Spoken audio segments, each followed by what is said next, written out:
अजमेर शरीफ दरगाह राजस्थान के अजमेर शहर में स्थित प्रसिद्ध सूफी संत ख्वाजा मोइनुद्दीन चिश्ती की दरगाह है। यह दरगाह अजमेर शहर का सबसे प्रसिद्ध और दर्शनीय सीमा चिन्ह है। इस दरगाह में ख्वाजा साहब की मज़ार है। ख्वाजा साहब 13वीं सदी के सूफी संत और दार्शनिक थे। उनकी धर्मनिरपेक्ष शिक्षाओं के कारण ही इस दरगाह के द्वार सभी धर्मों, जातियों और आस्था के लोगों के लिए खुले हुए हैं। यहाँ हर साल लाखों भक्त मत्था टेकने आते हैं। एक बहुत ही ज्यादा और बुरी खबर सामने आ रही है। जी हाँ दोस्तों, अगर आज का मुसलमान जाग चुका है तो मैं उन्हें एक ऐसी खबर से रूबरू करवाने वाला हूँ जिसको सुनने के बाद यकीनन आपको एक बहुत बड़ा सदमा लग सकता है और आपके पैरों तले से जमीन भी खिसक सकती है। इसीलिए वीडियो को आप लोग पूरा आखिर तक जरूर देखिएगा। अस्सलाम वालेकुम वरहमतुल्लाहि वबरकातुहू। प्यारे दोस्तों, ख्वाजा गरीब नवाज रहमतुल्लाह अली की मज़ार मुबारक को हिंदुस्तान के बादशाह औरंगजेब आलमगीर ने तोड़ने का इरादा किया।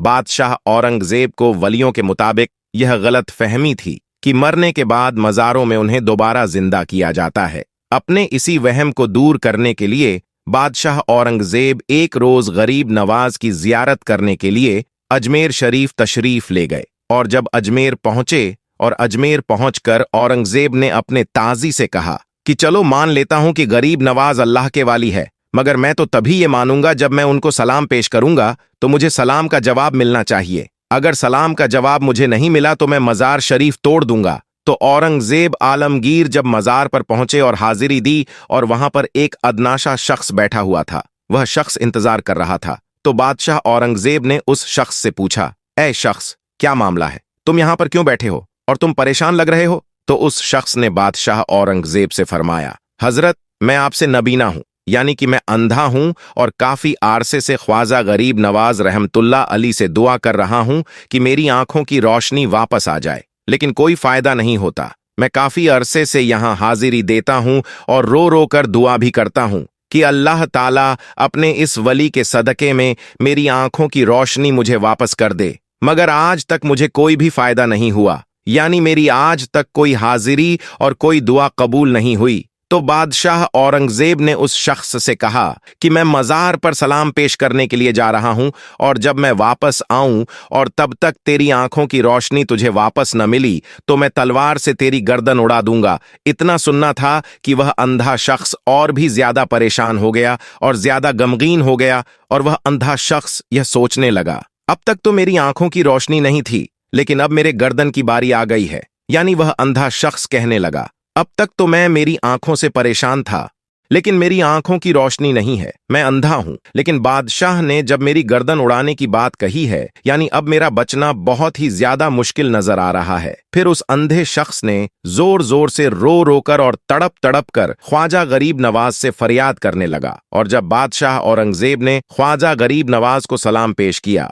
यानी कि जब बादशाह औरंगजेब मज़ार के पास गए और मज़ार के पास जाकर उन्होंने सलाम अर्ज किया तो मज़ार में से कोई जवाब नहीं मिला। जब बादशाह औरंगजेब ने एक मर्तबा सलाम पेश किया तो जवाब नहीं मिला। फिर बादशाह औरंगजेब ने दूसरी मर्तबा सलाम पेश किया तो फिर भी जवाब नहीं मिला। लेकिन जब तीसरी मर्तबा बादशाह औरंगजेब ने सलाम किया तो अंदर से आवाज आई, वालेकुम अस्सलाम वरहमतुल्लाहि वबरकातुहू। फिर मज़ार शरीफ से आवाज आती है, ए बादशाह औरंगजेब, दोबारा ऐसी जिद ना करना, क्योंकि तुम्हारी जिद की वजह से मैं उस अंधे आदमी की आंखों की रोशनी लेने अर्श इलाही पर गया था और इसी वजह से तुम्हारे सलाम के जवाब देने में देर हो गई। सुभान अल्लाह। ख्वाजा गरीब नवाज की करामात को देखने के बाद बादशाह औरंगजेब रहमतुल्लाहि ताला अलैहि खुद एक अल्लाह के वली बन गए। तो मेरे प्यारे दोस्तों, ये शान होती है अल्लाह ताला के वलियों की। यानी यह वाक्य होना था कि बादशाह औरंगजेब रहमतुल्लाहि ताला अलैहि एक बहुत ही बड़े अल्लाह के वली बन गए, जिन्होंने एक किताब लिखी है फतेहाबाद आलमगीर, जो कि इस्लाम के मुताबिक फतवे देती है, जो इस्लाम के कानून को मानती है, जो इस्लाम के कानून को देखकर बनाया गया है और बड़े बड़े मसले उसी किताब से हल किए जाते हैं। दोस्तों, गरीब नवाज की करामत ने हजारों हिंदुओं की जिंदगी बदल दी। कुदरत का यह करिश्मा अजमेर शरीफ की दरगाह में पेश आया। यह राजस्थान का एक बहुत बड़ा शहर है और इस शहर के मशहूर होने की वजह हजरत ख्वाजा मोइनुद्दीन चिश्ती अजमेरी रहमतुल्लाह आले हैं। एक वक्त था जब अजमेर में हिंदुओं का एक बहुत बड़ा मंदिर था और यह मंदिर सिर्फ राजा और रानियों की इबादत के लिए खास था। और उस मंदिर के साथ ही एक तालाब भी था जिसको हम और आप आना सागर के नाम से जानते हैं और पहचानते हैं। हिंदू इस तालाब के पानी को बहुत ही ज्यादा पवित्र यानी पाक साफ मानते थे। उनका मानना था कि जो भी इस तालाब में नहा लेगा उसके सारे गुनाह झड़ जाएंगे। कहते हैं कि इस मंदिर में रात को इतने चिराग जलते थे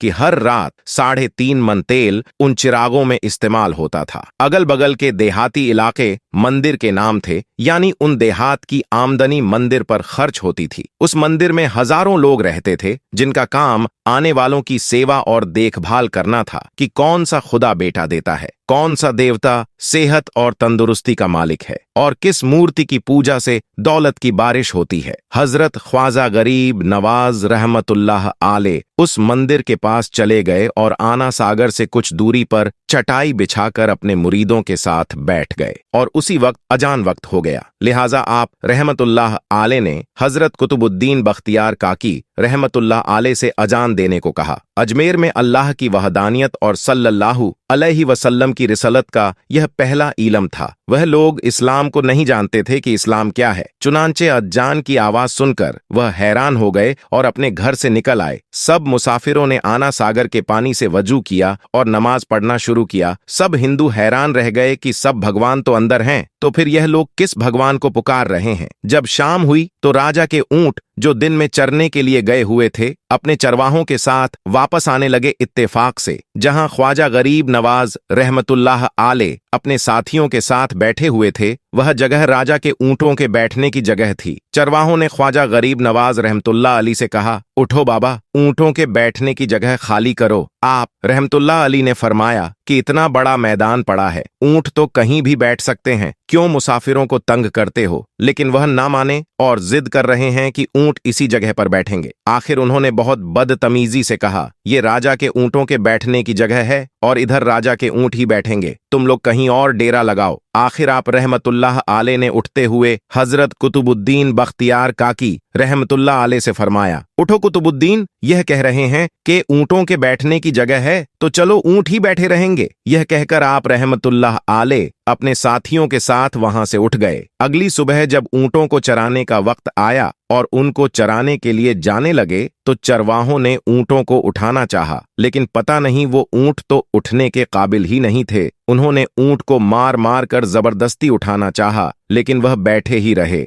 चरवाहे बहुत ज्यादा परेशान थे कि जो ऊंट उनके एक इशारे पर उठ जाते थे आज क्या हो गया है, क्यों नहीं उठ पा रहे हैं। आखिर उन्हें याद आया कि कल उस मुसाफिर फकीर ने कहा था कि चलो ऊंट ही बैठे रहेंगे। लोग इकट्ठा होना शुरू हो गए। कोई कह रहा था कि फकीर कोई काबिल जादूगर है और किसी ने कहा कि वह कोई भगवान का अवतार है। धीरे धीरे बात राजा तक पहुंच गई कि एक मुसाफिर फकीर ने राजा के ऊंटों पर जादू कर दिया है। राजा ने ख्वाजा गरीब नवाज रहमतुल्लाह अलैह को पैगाम भेजा कि तुम कैसे फकीर हो जो बेजुबानों को बांध कर रखते हो, ये बेचारे भूख प्यास से मर जाएंगे, इसलिए मेहरबानी करके अपना जादू वापस ले लो। आप रहमतुल्लाह अलैहि ने फरमाया कि हम मुसलमान हैं और मुसलमान बद्दुआ नहीं करते, ना ही जादू करते हैं। जाओ कहो जिसके हुक्म से बैठे थे उसी के हुक्म से उठ खड़े हो जाओ। अब जो जाकर उठाया तो ऊंट फौरन उठ गए और हिंदुओं की दिलचस्पी उन मुसाफिरों में बढ़ने लगी। 5 वक्त अजान होती और नमाज की अदायगी की जाती। आखिर राजा तक यह बात पहुंच गई। कुछ फकीर आए हैं जो मुसलमान हैं, 5 वक्त अजान देते हैं और हमारे पवित्र तालाब को हाथ मुंह धोकर भ्रष्ट करते हैं, यानी कि नापाक कर देते हैं औरतों और हमारे धर्म के खिलाफ बातें करते हैं। कहते हैं कि मूर्तियां पूजने के काबिल नहीं है, यह तो सिर्फ पत्थर हैं, इसलिए इन्हें यहां से उठाया जाना चाहिए। राजा ने फकीरों को पैगाम भिजवाया कि तुम लोग मांस गोश्त खाते हो, हमारे धर्म के खिलाफ बोलते हो और तो और हमारे तालाब को अपने हाथ डालकर नापाक करते हो, जो हम बर्दाश्त नहीं कर सकते, इसलिए तुम लोग यहां से चले जाओ। आप रहमतुल्लाह अली ने फरमाया कि और भी तो दुनिया आती है, हमारे पानी पी लेने से कौन सी कमी आ जाएगी। लेकिन वह कहने लगे कि वह सब हमारे अपने धर्म के लोग हैं और तुम दूसरे धर्म के हो। आइंदा तुम लोगों ने तालाब को नापाक किया तो हम बर्दाश्त नहीं करेंगे। आप रहमतुल्लाह आले ने हजरत कुतुबुद्दीन बख्तियार काकी रहमतुल्लाह अली से फरमाया, कुतुबुद्दीन, शायद यह लोग आइंदा हमारे पानी पी लेने पर कोई लड़ाई झगड़ा करेंगे। जाओ एक मशकिज़ा पानी ले आओ ताकि जरूरत के वक्त कुछ तो पानी मौजूद हो। लिहाजा हजरत कुतुबुद्दीन बख्तियार काकी रहमतुल्लाह आले ने उनसे फरमाया कि चलो हम मशकिज़ा भर लेते हैं। वह इस शर्त पर मान गए कि तुम्हारा जिस्म पानी से छूना नहीं चाहिए। हजरत कुतुबुद्दीन बख्तियार काकी रहमतुल्लाह अलैह तालाब की सीढ़ियों पर जाकर बैठे और मशकिज़ा पानी में डुबो दिया। जब वह भर गया तो हजरत कुतुबुद्दीन बख्तियार काकी रहमतुल्लाह अलैह ने वह मशकिज़ा ऊपर खींचा, लेकिन जैसे ही मशकिज़ा पानी से बाहर निकाला, आना सागर का पानी सूख चुका था। ऐसा लग रहा था कि आना सागर का सारा पानी मशकिज़ा में बंद हो गया था। आना सागर का सूखना था कि पूरे अजमेर में कोहराम मच गया और वह रो रहे थे कि जो हम गुनाहों की गठरियां लाते हैं और आना सागर में गुसल करके उनसे छुटकारा पा लेते हैं, अब हम गुनाहों का बोझ लिए किधर जाएंगे। सारे इलाके में खबर फैल गई कि मुसाफिर फकीर ने जादू के जोर से आना सागर को सुखा दिया है। राजा ने जब यह सुना तो वह बहुत परेशान हो गया। उसने अपने वजीरों को बुलाया। सबने यही कहा कि फकीर या तो जादूगर है या फिर कोई कामिल फकीर है। साथ ही वह परेशान हुए कि अजमेर की रौनक तो थी ही आना सागर के दम से, इसी की वजह से तो लोग दूर दूर से अजमेर आते थे और अपना ईमान ताज़ा करके लौटते थे। आना सागर के सुख जाने से हिंदू धर्म के प्रचार को बहुत बड़ा धक्का लगा था और यह बहुत ही हैरान करने वाली बात थी। आखिर तय किया गया कि फकीर से बात किया जाए। आखिर वह चाहता क्या है? अगर उसकी कोई जरूरत खाने पीने की चीज की है तो हम मान लेंगे, या फिर सब मर्द औरतें और बच्चे जाकर फकीर को मनाएंगे कि लोगों को परेशानी से बचा लीजिए और हम पर रहम कीजिए, हम पाप का बोझ उठाए किधर जाएं और कैसे सुकून पाए। यह काम ज्यादा आसान था। लिहाजा सारे लोग बाबा साहब रहमतुल्लाह आले के पास आए और बोले, बाबा तुम भी वजू कर लिया करना, लेकिन भगवान के वास्ते हमारा आना सागर हमें लौटा दो आप। रहमतुल्लाह आले ने हजरत कुतुबुद्दीन बख्तियार काकी रहमतुल्लाह आले से फरमाया, जाओ हजरत कुतुबुद्दीन, मशकिज़ा वापस तालाब में डाल दो। जैसे ही मशकिज़ा तालाब में उल्टा गया तो आना सागर किनारों तक उछल आया। उस पानी ने कई दिलों को धो डाला। हिंदू कौम की अपनी तारीखी किताबों में भी हिंदू इतिहासकार इस बात को मानते हैं कि उस शाम 32,000 हिंदू कलमा पढ़कर मुसलमान हुए थे। उन हिंदुओं के मुसलमान हो जाने से हिंदू पंडितों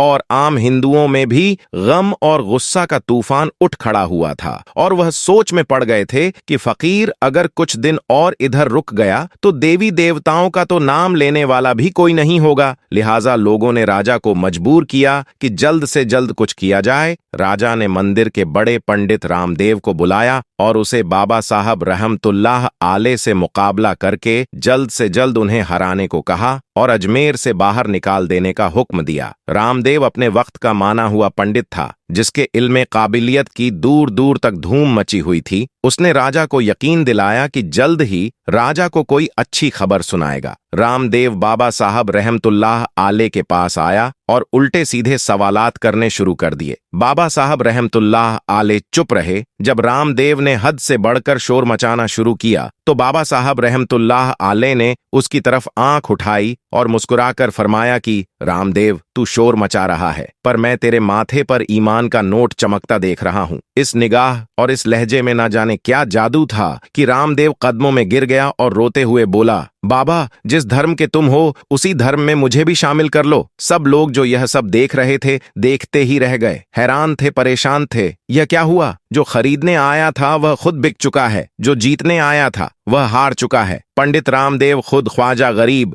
नवाज रहमतुल्लाह आले के हाथों पर मुसलमान हो चुका था। सुभान अल्लाह दोस्तों, यह अल्लाह वालों की शान होती है। जब वह अल्लाह के हो जाते हैं तो सारी दुनिया उनकी हो जाती है। दोस्तों, हिंदुस्तान में सैलाब की वजह से कई घर, कई मकानात पानी में बह चुके हैं, डूब चुके हैं। इस वीडियो में आप देख सकते हैं पानी जब अजमेर शरीफ में दाखिल हो चुका है। जैसे ही पानी अजमेर शरीफ के बाजारों में पहुंचा तो ख्वाजा गरीब नवाज की ऐसी करामत दिखी कि पानी पीछे की तरफ जाने लगा। यह ख्वाजा गरीब नवाज की बड़ी करामत है जिसने देखने वालों का ईमान ताज़ा कर दिया है। अल्लाह के वालियों की बेशुमार क़यामतें हैं जिन्होंने लोगों की जिंदगियों को बदल दिया। साथ ही दोस्तों, आपकी जानकारी के लिए बता दे, कुतब उल अक्ताब हजरत ख्वाजा सैयद मोहम्मद बख्तियार अल हुसैनी कुतुबुद्दीन बख्तियार काकी चिश्ती आदेश के एक मुस्लिम सूफी संत और विद्वान थे।